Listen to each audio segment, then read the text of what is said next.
Merci à tous les panélistes pour la qualité des interventions. Je voudrais juste qu'on puisse élargir le débat sur 2 ou 3 points. D'abord, je crois que dans la définition même de la transition, je vous trouve très restrictif. Je pense que ce qu'il faut comprendre, c'est que les transitions sont des régimes d'exception qui sont consécutifs à des changements non électifs et dans lesquels il faut même ajouter les questions de tripatouillage des constitutions. Et si on prend cette définition, ça veut dire que même la Libye, il y a eu un renversement par des puissances étrangères. Donc même la Libye est en transition depuis, ce qui nous ramène à la problématique des ingérences extérieures, parce que les coups d'État ne sont pas faits seulement que par des militaires en Afrique. Donc il y a d'autres qui sont venus faire des coups d'État dans nos pays. Et jusqu'à présent, la Libye est en transition. Deuxième point, oui, je suis d'accord avec notre sœur de l'AISS sur la question que les transitions peuvent aussi présenter des opportunités.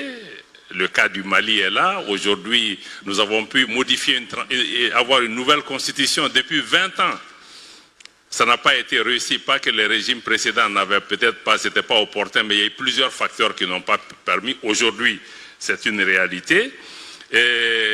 Et vous mettez aussi l'accent sur le contenu, la teneur des processus de transition, un peu moins peut-être juste sur la durée qui peut être liée aussi à certains facteurs comme les questions sécuritaires au niveau du Mali qui me semble être important.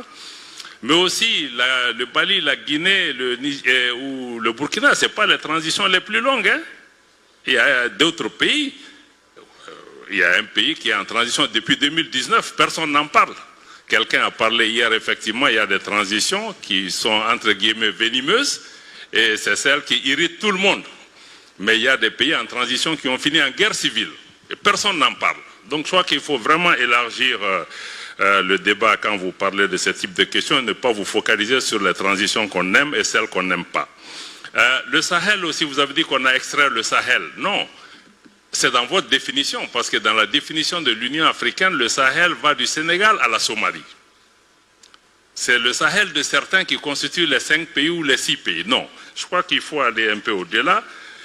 Votre intervention comme celle de votre voisine de la gauche, je pense qu'il est extrêmement important de comprendre que vous n'avez pas mis l'accent sur les liens, les ingérences extérieures et l'instabilité que cela crée. Je crois que ça me semble être extrêmement important, y compris le soutien au terrorisme par des acteurs étatiques étrangers. Parce que dans beaucoup de nos pays, le terrorisme est fabriqué. Si on parle même du Moyen-Orient, le Hamas, si on prend Al-Qaïda, Daesh, la plupart de ces mouvements sont créés par des officines des services de renseignement étrangers, nous le savons.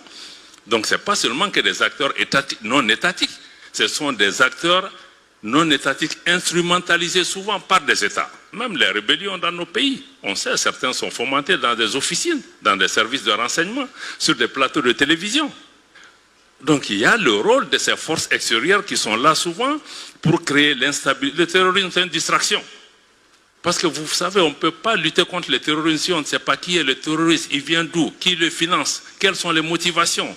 Pourquoi on veut nous distraire? Il y a une compétition souvent pour des positions géostratégiques ou pour le contrôle de nos ressources. Donc, il ne faut pas qu'on nous distraie pour dire que bon, c'est djihadiste et tout ça. Il ne faut pas mettre l'accent. Non, ce sont des terroristes. Point final. Donc moi, je crois que ça, c'est important.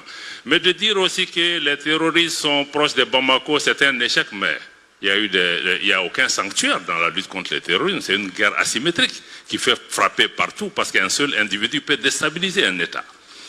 Il y a eu des attentats à Washington, à New York, à Paris, à Londres. Est-ce que vous avez parlé de la faillite de ces États? Non. Donc moi, je crois qu'il faut vraiment essayer de tempérer le ton. Nous faisons une lutte, nous nous battons, nous faisons des sacrifices. Mais quand Washington est bombardé, personne n'a dit que les États-Unis ont échoué. Merci.